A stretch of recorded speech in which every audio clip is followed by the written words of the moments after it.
Deus, cujos olhos são como chama de fogo e os pés como bronze reluzente. Conheço as suas obras, o seu amor, a sua fé, o seu serviço e a sua perseverança. E sei que você está fazendo mais agora do que no princípio. Presta atenção, irmãos.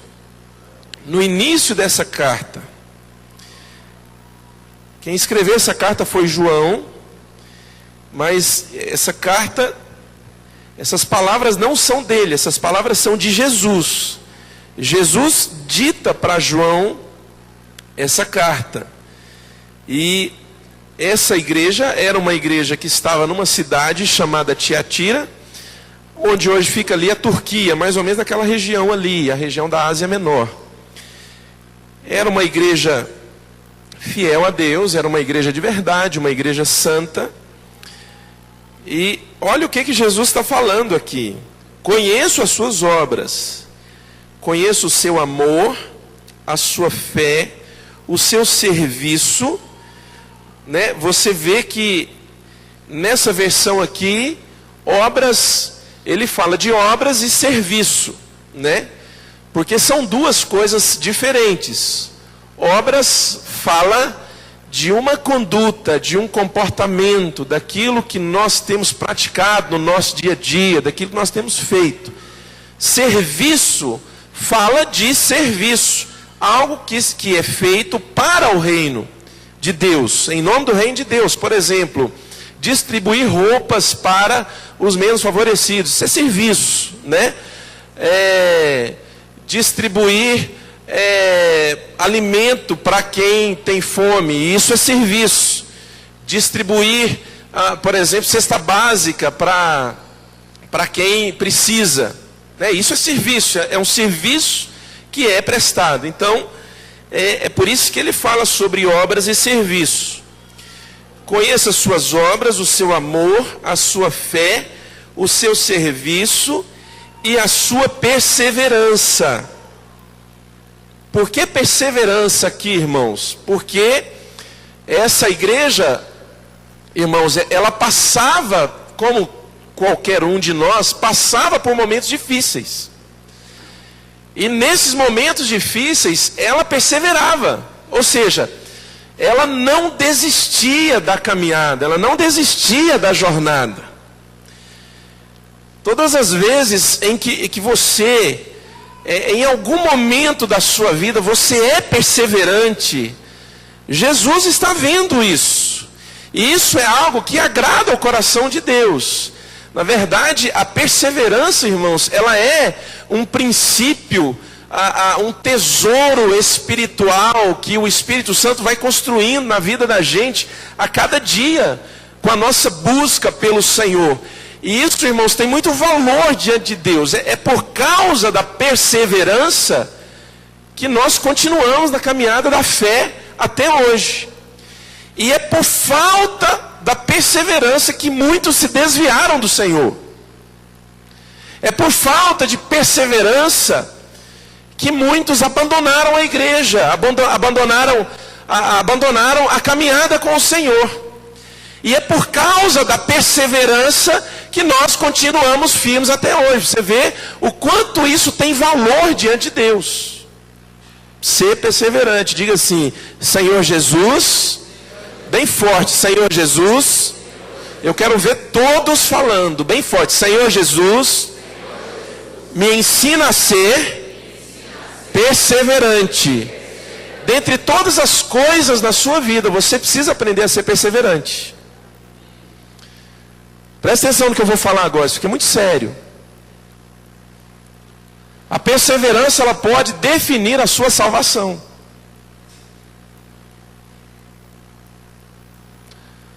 A perseverança, ela é tão determinante na sua vida, que por causa dela, ou por falta dela, você pode ter vida eterna, ou morte eterna.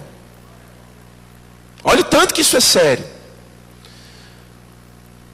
Muitas pessoas, irmãos, elas começaram muito bem a sua caminhada cristã, Quando que você começa a sua caminhada cristã? Quando um dia você recebe Jesus como seu Senhor e Salvador. Você começou a sua caminhada cristã. E é claro que essa caminhada, ela traz uma série de situações na sua vida. Vai ter momentos em que está fácil caminhar, vai ter momentos em que tudo coopera com você, para você caminhar. Mas vai ter momentos, querido, presta atenção, vai ter momentos na sua vida, aonde parece que tudo conspira contra você, contra a sua caminhada. Parece que tudo te fala, para, isso não vai dar em nada. Aí é onde entra a perseverança.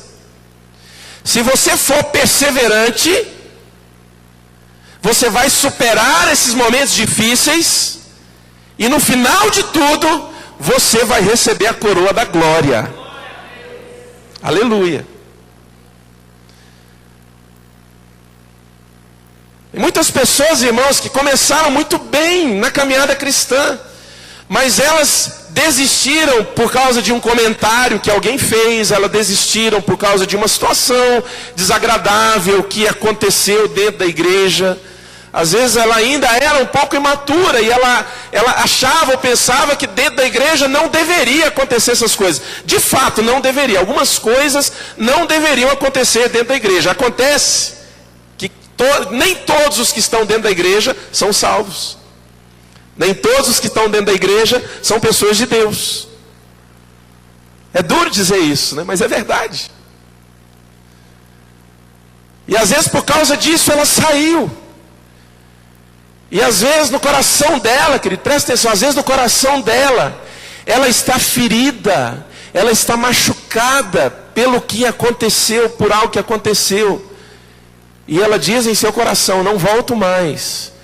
Mas preste atenção, quando ela está fazendo isso, ela está desistindo da sua caminhada cristã. Misericórdia. A igreja de Tiatira era uma igreja perseverante. Era uma igreja que perseverava, talvez não na mesma intensidade, mas aqui a gente se lembra da igreja de Esmirna, onde Jesus fala assim para ele, ser fiel até a morte. Até quando, pastor, que eu tenho que ser fiel? Até quando, você acha? Até quando, igreja? Até a morte.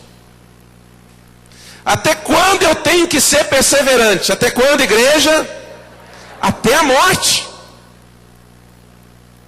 Até quando que você precisa se firmar, estar firme na caminhada com o Senhor Jesus? Até quando? Até a morte. O dia que chegar a morte, aí você não precisa mais ser perseverante. Agora, não precisa mais, agora você vai desfrutar do lar celestial, da paz, da vida eterna com Jesus. Não vai ter mais pereba, irmãos. Não vai ter mais situação. Ah, pastor, eu estou passando situação. Tá não, irmão, você está no céu aqui, rapaz. Não tem situação nenhuma aqui não. Aqui é só glória, é paz. Mas até lá, você precisa ser perseverante. E essa igreja era. Conheço as suas obras, o seu amor, a sua fé, o seu serviço e a sua perseverança. Agora, olha só. E sei que você está fazendo mais agora do que no princípio. Essa igreja, irmãos, é uma igreja que ela não esmoreceu no seu trabalho para com o Senhor no decorrer dos anos. Muito pelo contrário. No momento que essa carta foi escrita, talvez essa igreja... Você quer ver? Eu vou arriscar. Essa carta foi... O livro de Apocalipse foi escrito mais ou menos 99, no ano 99 depois de Cristo, por aí. Essa igreja, a igreja de Tiatira, ela foi fundada mais ou menos ali no ano 60, 70 depois de Cristo. Quem sabe um pouco mais, um pouco menos. Vamos jogar 60. né, para 90, dá 30 anos. Então talvez era uma igreja que tinha aí 30 anos. E Jesus olha para ela e fala assim: sei que você está fazendo muito mais agora do que no início. Ah, irmãos, eu quero essa graça para a minha vida. Eu quero isso para a minha vida, igreja. Está entendendo? E você também deveria querer. Quando o pastor Stanley estiver lá com 30 anos de ministério, Jesus olhar para mim e falar assim: Stanley, eu sei que você está fazendo muito mais agora do que no início. Quantos querem isso para a sua vida? Eu quero, irmãos. Eu quero isso para a minha vida. Porque na verdade, no decorrer dos anos, o caminho natural das coisas é que nós comecemos a entrar num processo de comodismo. Nós não oramos tanto agora quanto orávamos no começo. Nós não adoramos tanto agora quanto nós adorávamos no começo. Nós não buscamos agora tanto quanto buscávamos no começo. A última canção que nós cantamos diz o quê? Eu quero voltar à essência da adoração. Oh, me perdoe pelo que eu fiz dela um dia. Ou seja, as canções ficaram, mas a essência, que é Jesus, se perdeu ao longo dos anos. Igreja, isso é muito comum na nossa vida. Nós temos uma tendência natural a perder a essência da vida cristã no decorrer dos anos.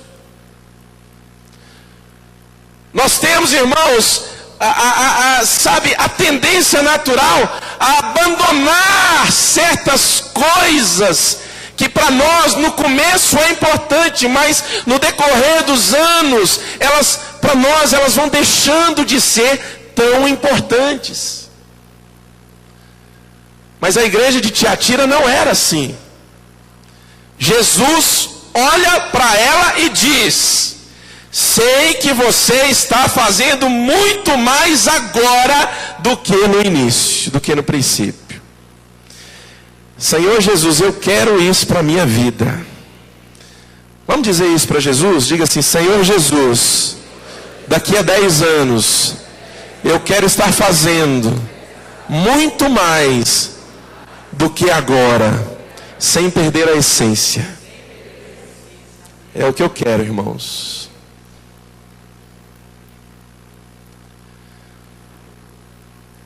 Que coisa extraordinária sobre a igreja em Tiatira.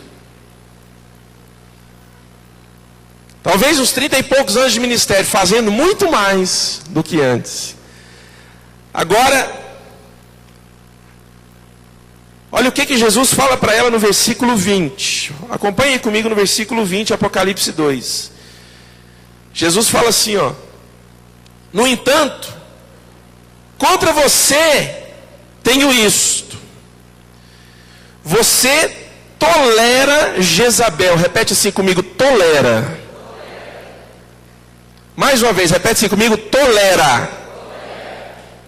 Você tolera Jezabel, aquela mulher que se diz profetiza. Com seus ensinos, ela induz os meus servos à imoralidade sexual e a comerem alimentos sacrificados aos ídolos. Dei-lhe tempo para que se arrependesse da sua imoralidade sexual, mas ela não quer se arrepender. Por isso vou fazê-la adoecer, e trarei grande sofrimento aos que cometem adultério com ela, a não ser que se arrependam das obras que ela pratica. Matarei os filhos dessa mulher. Então todas as igrejas saberão que eu sou aquele que sonda mentes e corações, e retribuirei a cada um de vocês de acordo com as suas obras. O negócio agora ficou feio, irmãos. Porque para essa igreja, Jesus fala de uma mulher que se dizia profetisa, chamada Jezabel. Na verdade, irmãos, não se sabe se Jesus aqui estava usando uma figura de linguagem, Porque quando ele usa essa expressão Jezabel, nós lembramos da Jezabel do Velho Testamento, a esposa do rei Acabe, rei de Israel. E, rapidamente para você entender, aquela Jezabel do Velho Testamento foi uma mulher que fez muito mal para a nação de Israel. Ela não era judia, ela não era israelita. Acabe se casa com ela contra a vontade de Deus. Ela era filha de um rei pagão. E eles se casaram por causa de uma aliança política. E então essa mulher, ela começa, o pai dela, o rei, era adorador de Baal. E é claro, ela foi criada nisso.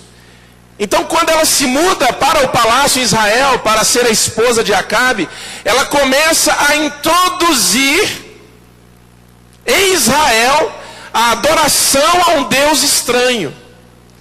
E ela fez muito mais do que isso, irmãos.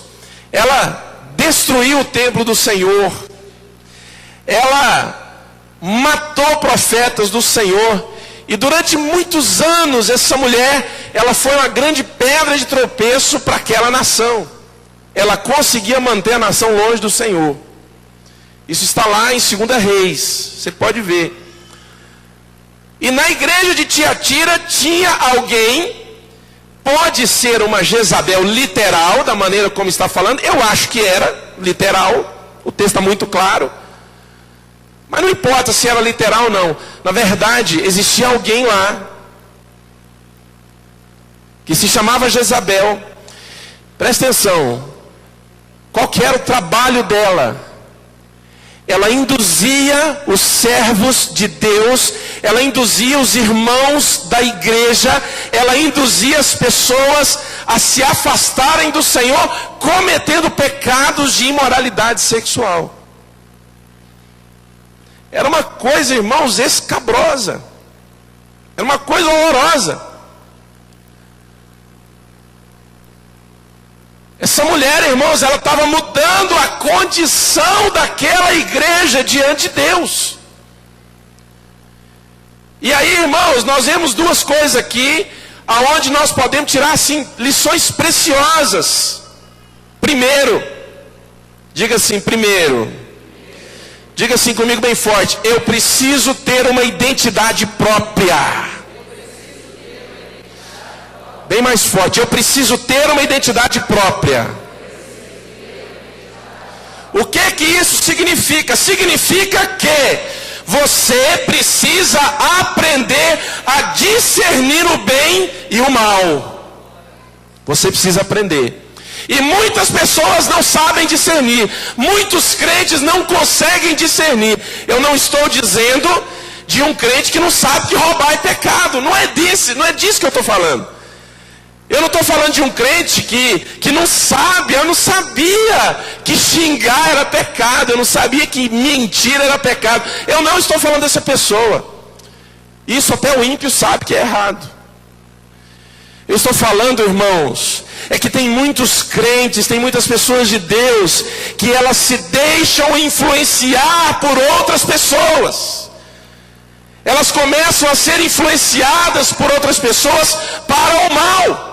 E às vezes por causa de fortalezas que existem no coração desse irmão, desse crente, ou a falta de alguns princípios espirituais, ela se deixa ser levada por um ensino, por uma doutrina, por uma prática errada. Falta de identidade própria.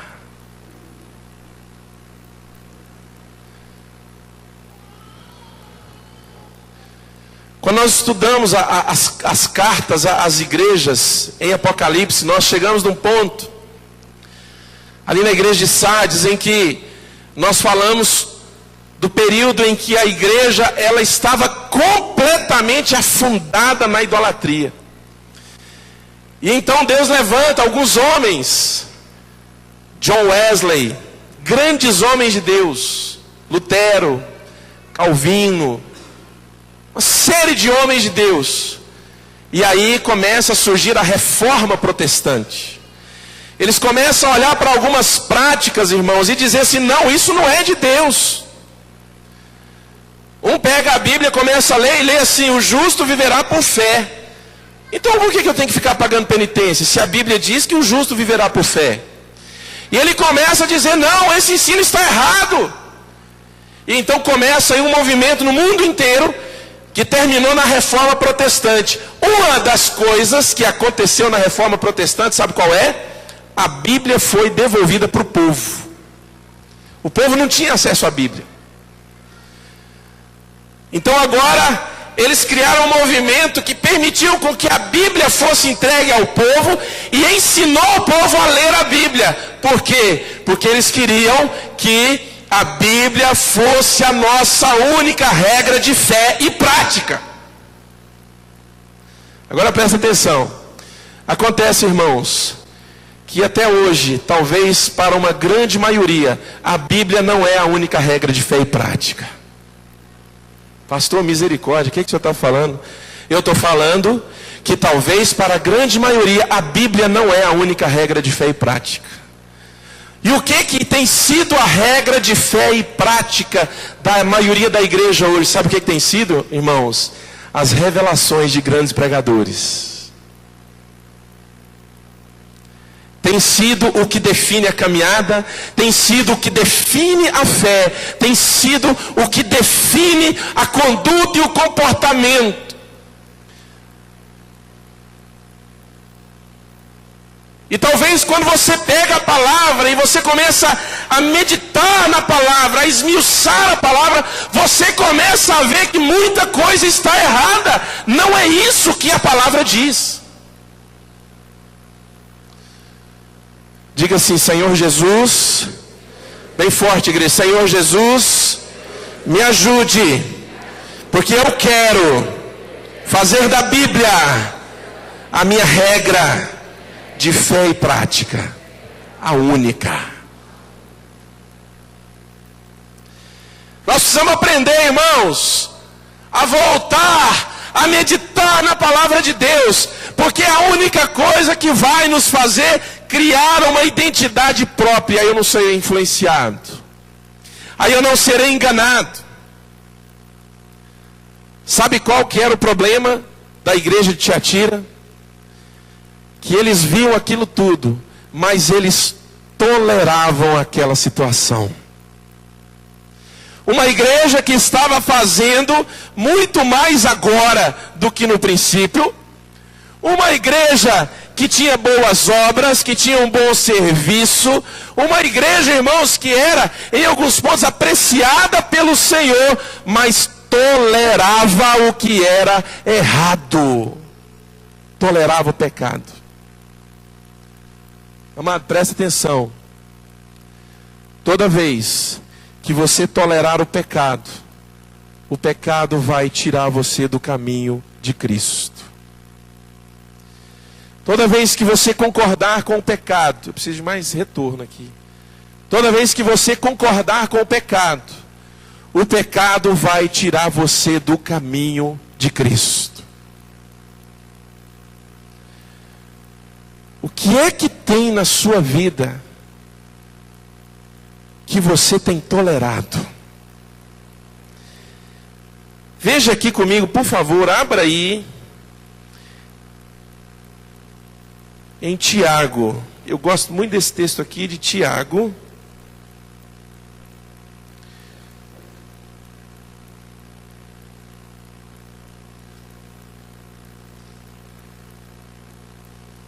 Tiago, capítulo 1.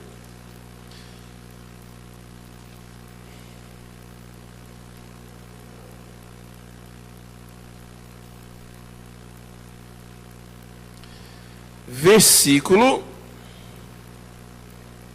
21.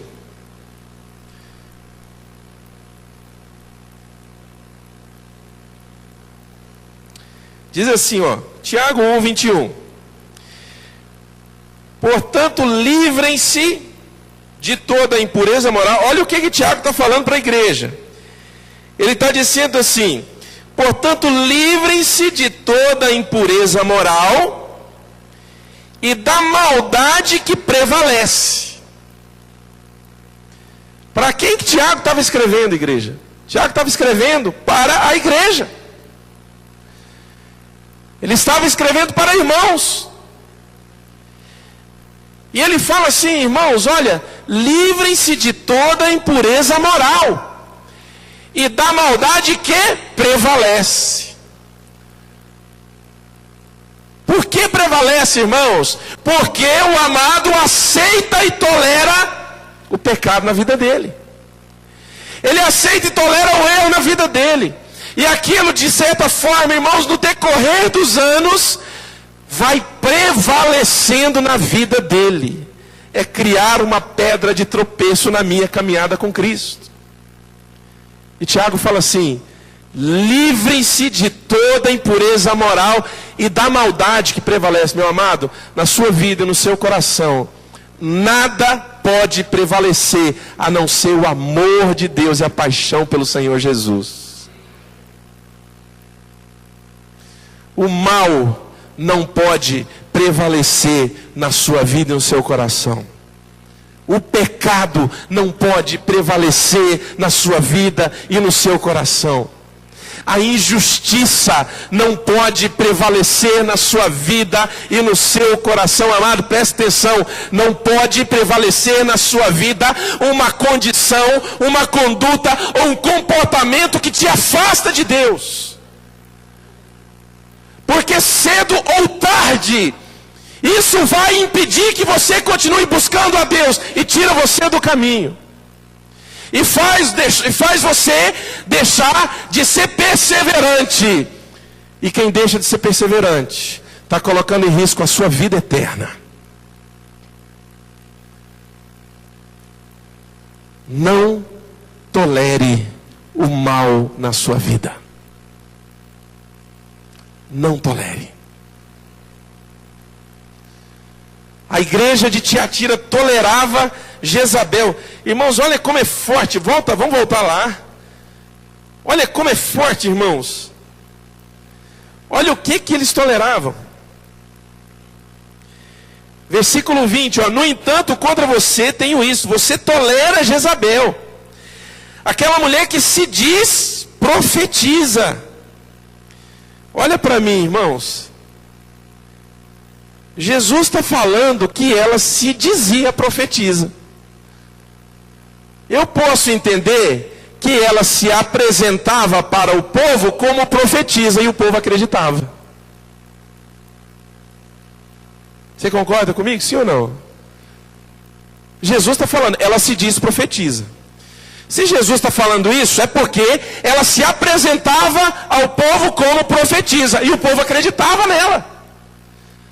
Agora, irmãos, presta atenção. Será que você não consegue entender? Você não consegue perceber o que é de Deus e o que não é de Deus? Mateus capítulo 7, Jesus fala assim: a árvore boa produz frutos bons. Não se colhe uvas de um espinheiro, e nem se colhe espinhos de um pé de uva.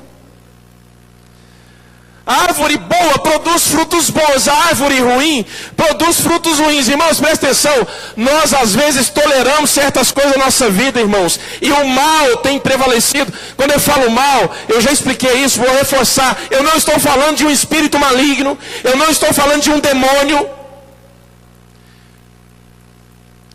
eu não estou falando de um espírito que fica na sua vida e que ele é o mal, que está... Não, eu não estou falando disso, estou falando de uma atitude, estou falando de uma concordância, estou falando de algo que não poderia estar na sua vida. O mal tem prevalecido, de certa forma, que vai tirando a capacidade de discernir o bem e o mal. A mulher falava que era profetisa. E alguns dentre o povo acreditavam.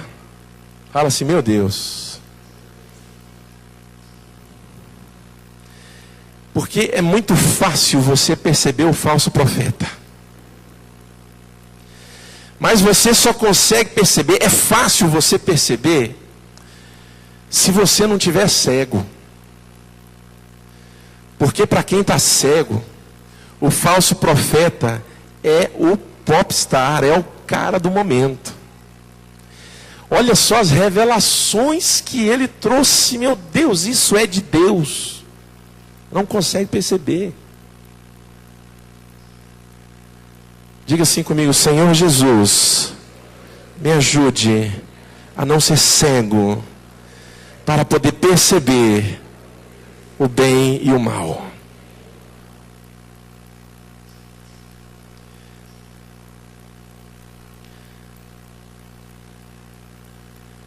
Você tolera Jezabel, aquela mulher que se diz profetiza. Com seus ensinos ela induz os meus servos à imoralidade sexual e a comerem alimentos sacrificados aos ídolos. Agora, olha aqui, irmãos, versículo 21. Dei-lhe tempo para que se arrependesse da sua imoralidade sexual. Irmão, só um parêntese, olha que coisa interessante. Mesmo sendo Jezabel, o que Jesus fez? Jesus pensou assim: vou dar tempo para ela se arrepender. Olha, irmãos, como é o coração de Deus. Você conseguiu perceber isso? Olha como é o coração de Deus, irmãos. A mulher estava fazendo um estrago na igreja. E Jesus olha e fala assim: eu vou dar um tempo para ela se arrepender.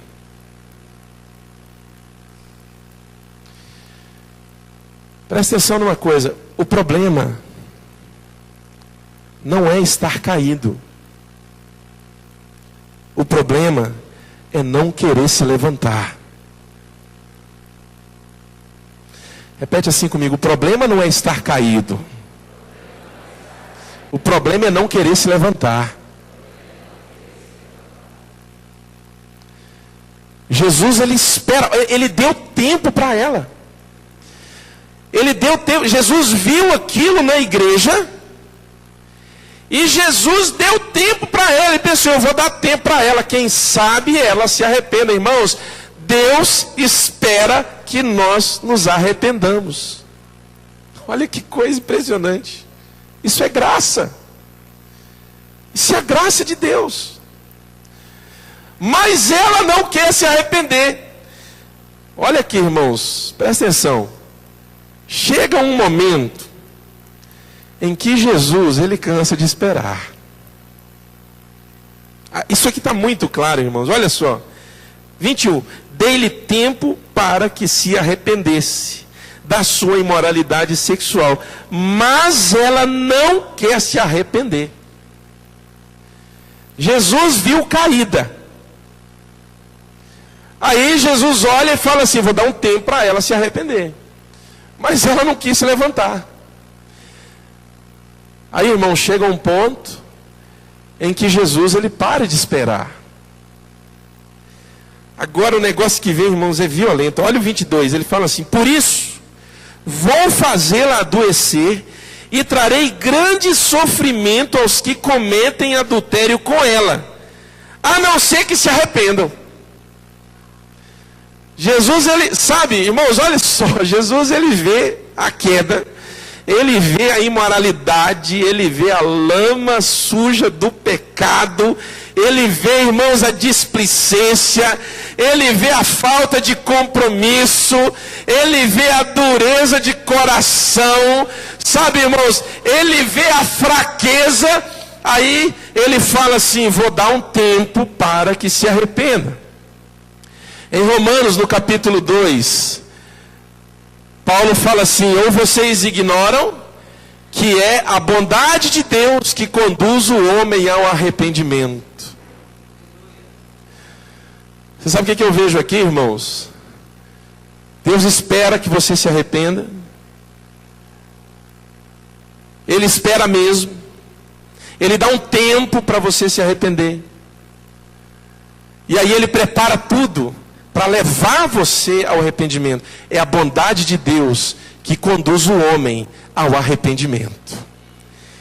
Ele prepara, irmãos, para conduzir você ao arrependimento. É alguém, irmãos, que chega em você quando você está caído e fala assim: meu querido, levanta. Se arrependa. Mas ele não quer se arrepender, ele quer continuar caído. Aí Jesus, ele perde a paciência. Aí ele fala assim, olha aqui, ó: dê-lhe tempo para que se arrependesse da sua imoralidade sexual, mas ela não quer se arrepender. Por isso, vou fazê-la adoecer e trarei grande sofrimento aos que cometem adultério com ela. Ele falou, não quer se arrepender não? Então tá bom. Eu vou fazer adoecer, está falando de Jezabel, vou fazê-la adoecer e trarei grande sofrimento aos que cometem adultério com ela. Mas aí, irmãos, o coração da misericórdia de Jesus, ele ainda grita. Aí ele fala assim: a não ser que se arrependa. A não ser que se arrependa. Diga assim comigo: Senhor Jesus, em tempo, bem forte, igreja, em tempo, eu quero aprender a me arrepender. Está caído, irmão? Se arrependa. Levanta. Porque você tem tudo a seu favor. Você tem a bondade de Deus para te conduzir ao arrependimento. Você tem o coração de Cristo que te recebe de volta. Olha que coisa impressionante. Vamos terminar no versículo 24. Diz assim: aos demais que estão em Tiatira, a vocês que não seguem a doutrina dela, e não aprenderam, como eles dizem, os profundos segredos de Satanás. Olha quão longe eles chegaram. Aos demais que estão em Tiatira, a vocês que não seguem a doutrina dela e não aprenderam, como eles dizem, os profundos segredos de Satanás, eu digo: não porei outra carga sobre vocês. Diga assim, aleluia. O que o Senhor Jesus espera de você? Jamais é colocar uma outra carga sobre você. Diga assim, ainda bem. Jesus falou assim: vinde a mim, todos os que estão cansados e sobrecarregados. Olha só, cansados e sobrecarregados, e eu vos aliviarei. A vida com Cristo, irmãos, é alívio diário. É alívio. Ele fala assim, ó: tomai sobre vós o meu jugo. Tem um jugo, então? Tem. Tem um jugo? Tem, mas fala de alívio, tem jugo? Tem um jugo. Olha o que ele fala sobre esse jugo: tomai sobre vós o meu jugo e aprendei de mim, porque sou manso e humilde de coração, e achareis descanso para as vossas almas, porque o meu fardo é leve. Tem fardo? Com Jesus tem fardo, igreja? Sim ou não? Sim, mas é um fardo leve. Jesus, ele não coloca sobre nós um peso, irmãos. Jesus, ele não coloca sobre nós um fardo que cada um tem que levar. Ah, pastor, cada um tem a sua cruz para carregar. Que peso, irmãos. A Bíblia diz assim, o Senhor Jesus diz assim: o meu fardo é leve e o meu jugo é suave. Não porei outra carga sobre vocês, tão somente apeguem-se com firmeza ao que vocês têm, até que eu venha. Igreja, apegue-se com firmeza ao que vocês têm. Vocês não precisam de mais nada. Eu não preciso de mais nada. Apegue-se com firmeza ao que você tem, até que eu venha. Amém, irmãos? Vamos ficar de pé. Vamos adorar o Senhor mais uma vez.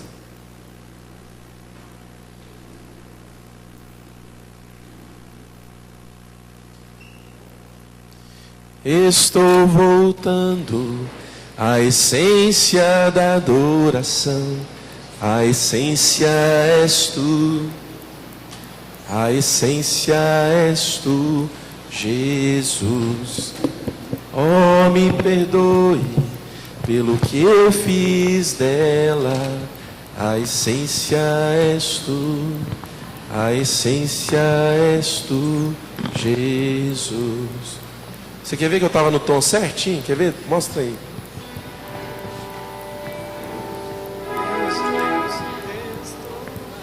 Quase que acertei.